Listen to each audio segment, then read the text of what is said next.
Jes, thank you very much for joining us. Why don't you tell us a little bit about yourself?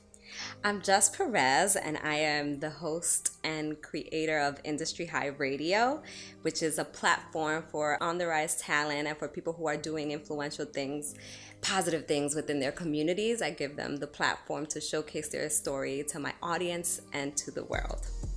What matters is that you're perfecting your craft every single day and that you're living out your purpose. Jes Perez never shies away from hard work and persistence. Her upbringing in the Dominican Republic molded her for the tough grind in the industry. Were you always outgoing, charismatic as a child? I was always outgoing as a child. I remember growing up in the Dominican Republic. I always knew that I had this passion for media, for television, for radio. And I remember growing up watching shows like Sábado Gigante, Don Francisco, who is a legend, a Latin legend. And I remember watching Primer Impacto on Univision as well. And I remember as a little girl putting on my mom's shoes, my dad's, glasses, and I would imitate all these amazing Latin hosts and journalists. And I just knew since I was a little girl that I had this passion, and I went for it. I remember telling my dad specifically, I am going to be on TV one day. I am going to be on Univision one day as their host. You watch me. And my dad used to tell me, like, are you really sure you want to pursue journalism? That's a really tough career. I don't think you should go for it. But when you're so passionate about something and when you have a vision, there's nothing that could stop you at all. 100%. So did growing up in a Latin household influence who you are and the message that you wanted to convey? It definitely influenced me. Growing up in the Dominican Republic, my father has 9 brothers and sisters. My mother also has 9 brothers and sisters. Big family, right? But I think that the biggest influence was growing up in a third world country where, yes, thankfully to, the fact that I was privileged to attend Catholic school, I was able to take that in, right? But the message behind that was that there were so many children, while I was on that bus on my way to Catholic school, there were children barefoot going to public school. So that really gave me a message to never take education for granted and to really utilize your education and give back and send that message that no matter where you come from, right? No matter where you come from, you can always be an impact on other people's lives. So it really, really, really influenced me to be a voice for my generation, and importantly to walk in purpose and to never ever look back without forgetting where you come from. Definitely. So it's now 2013 and you land a position at Radio Disney. So how did that actually come about? Wow. Radio Disney. Every time I think about Radio Disney, I think about patience, persistence, and prayers. Radio Disney was a contact that I found on Google. Okay. And it's so funny because when I was interning back in college, that was one of the internships that I didn't get. But I always kept Radio Disney in my mind. And I found a random contact. It so happened to be someone who worked for the production department. And I contacted that person and I said, hey, I want to work for Radio Disney. Like, very direct. Hey, I want to work for Radio Disney. And the person replied back to me and said, oh, do you? Okay, so what exactly do you do? And I said, I'm a Latina host. I speak Spanish fluently. I speak English, I think, fluently. Do you guys have an opportunity? And she said, Jess, actually they're looking for a multicultural host, a Latina multicultural host. Wow. I think that this would be a good fit for you. Send over your resume, send over your reel, and let's give it a try. Wow. So I did. Story short, I actually emailed this lady every Friday religiously, like, happy Friday, Rob, happy Friday, happy Friday, until finally she was able to get me an audition. I went in the next day, and the rest is history. That's how I became a multicultural host at Radio Disney. And like, what did you get from that experience, that whole experience while you were there? Like, what did you learn while being there? I learned to never take no as an answer. Yeah. Never take no as an answer. I mean, if I would have never gone back to knock on their door, I probably wouldn't be sitting here saying I'm a former Radio Disney host. So I learned that, and I also learned how to have patience with children because I worked with so many children. Yeah, I can imagine. So many children. I actually have a fun anecdote. One of my very last Radio Disney shows, I remember asking this little kid, like, "Hey, what's your favorite top 10 Radio Disney artist?" And he said, "Bobby Shmurda." I was like, how do I fix this? What do I do now? That's it, Bobby. That's crazy. So I learned, like, with children, you never know what they're gonna say. You never know. But there's so much that you can learn from children. So much. Actually, they have like this gifted wisdom, right? I call it gifted wisdom, that sometimes you're like, whoa, like, how, like, Yeah. how do they have all the little wisdom? And it teaches you how to have patience. It teaches you how to speak to, children. It teaches you how to think on your feet too. Yeah. Pretty much. Yeah. Children aren't like influenced by like outside sources, so it's just like whatever feels innate to them, they just say it to you. Exactly. And I was definitely able to tap into that, and I have this love for children. For some reason, children gravitate to me, and I have a feeling that in the long run, I definitely want to get back into working with children. I don't know exactly how. I don't know. God is telling me some things, but hopefully I will write some children book. It's been on my mind. Yeah. And that comes from my experience at Radio Disney. After gaining experience in the industry, Jes set out to make her own mark and create something she could be proud of. So after you left Disney, what was the next creative step that came in your life? The next creative step was industry high. I always kept industry high in my mind. I always knew that I wanted to focus on people who are in need of a platform. And I also wanted to utilize my voice as a vessel for other people, for my generation, for my nieces who are growing up and are watching me. And I wanted to focus on that. I wanted to focus on my vision, on my purpose, and not rely on other people. I always felt like, yes, it's awesome to work for these great companies. I've worked for SiriusXM, iHeartRadio, La Invasora. I worked for so many different companies, but it didn't fulfill me. It really didn't fulfill me. I wasn't happy. I wasn't living out my purpose. So what I really wanted to do was I wanted to start to create my own vision and execute what I want to do and be an impact to other people. I think that's so important to live. Every day you wake up and you're like, I have a purpose, and that's to help people through my voice and a project that touches so many people's lives. Yeah.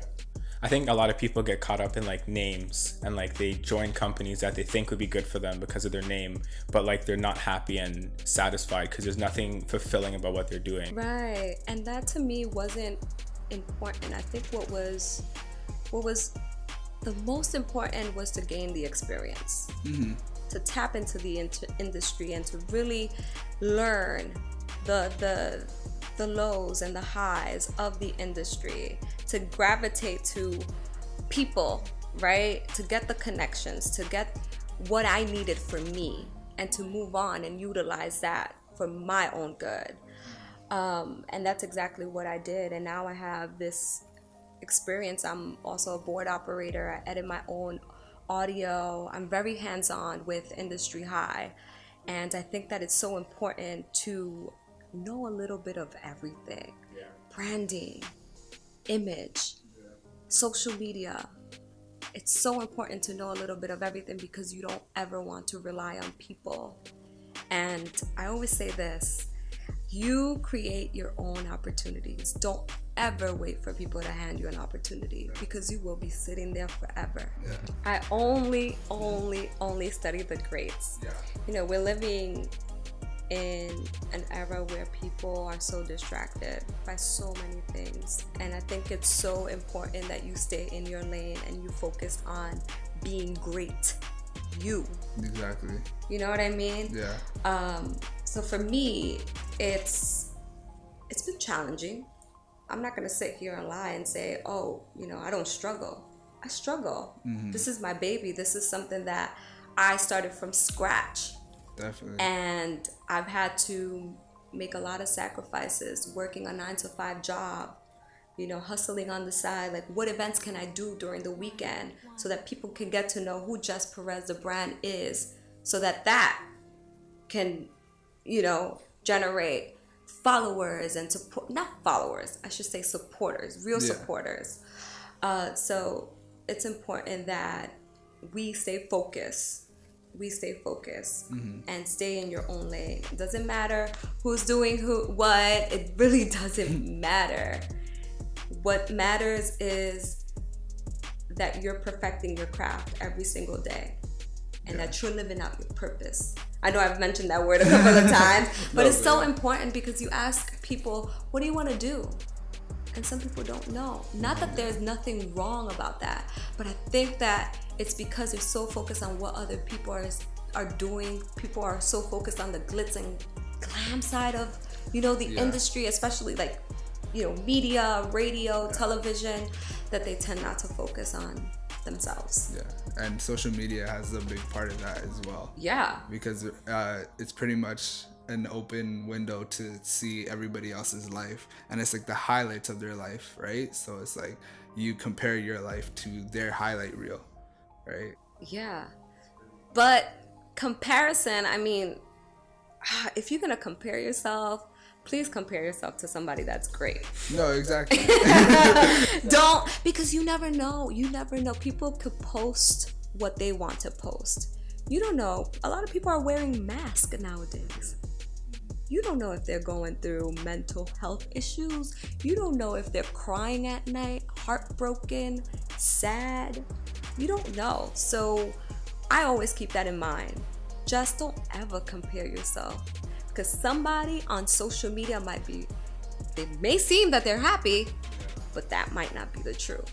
Like a lot of artists too, like it's coming up to fruition where like mental health is a big thing for a lot of like musical artists. Yeah, and that's sad. It's sad, but I think it's important to surround yourself with people who can share love and kindness, people who are compassionate, people who will encourage you to be great.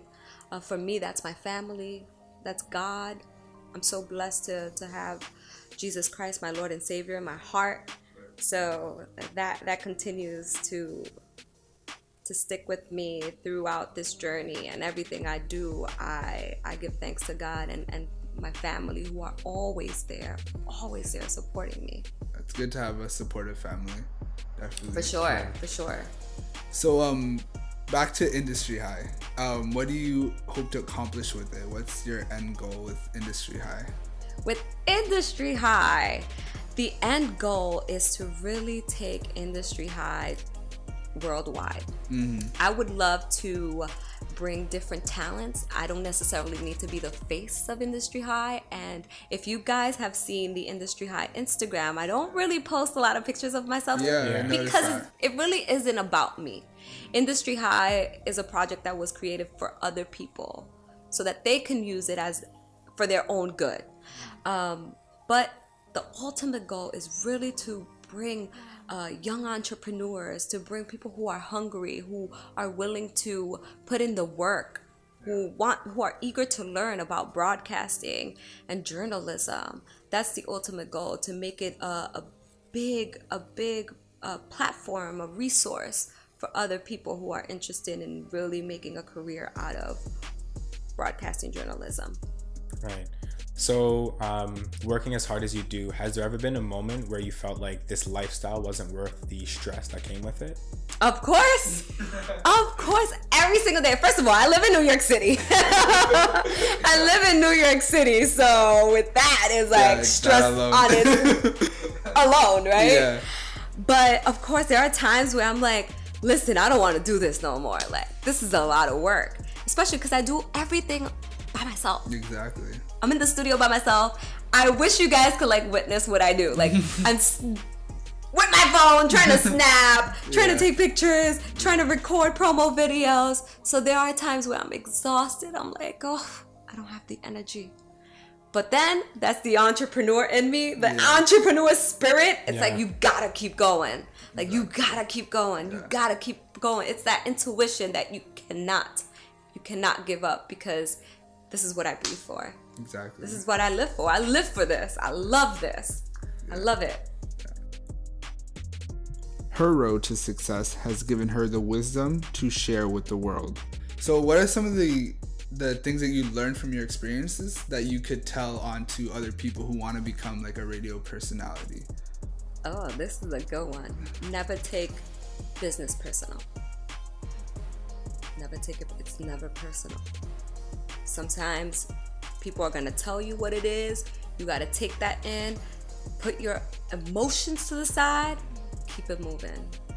Never take business personal. Very true.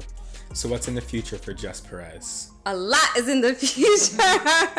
A lot. I'm working on my YouTube page. A lot of people have been waiting on my YouTube page. And the YouTube page is going to have Just Knows Best, where I'm going to travel and bring the latest, restaurants, openings in New York City. And hopefully I'll come back to Toronto and introduce some cool spots in Toronto to my audience. Also, Industry High is now going to be video. I've been doing radio for so long that I'm excited to actually have visuals for it. So yeah, there's a lot of things in the work. I'm working on, branding Jes Perez, working on some modeling stuff. Go figure. Working on some modeling stuff. Yeah, it's been an exciting yet fruitful career, and I'm just getting started. Right? Yeah, I feel like I'm just getting started. Future is exciting. It is. Yeah. Very much so.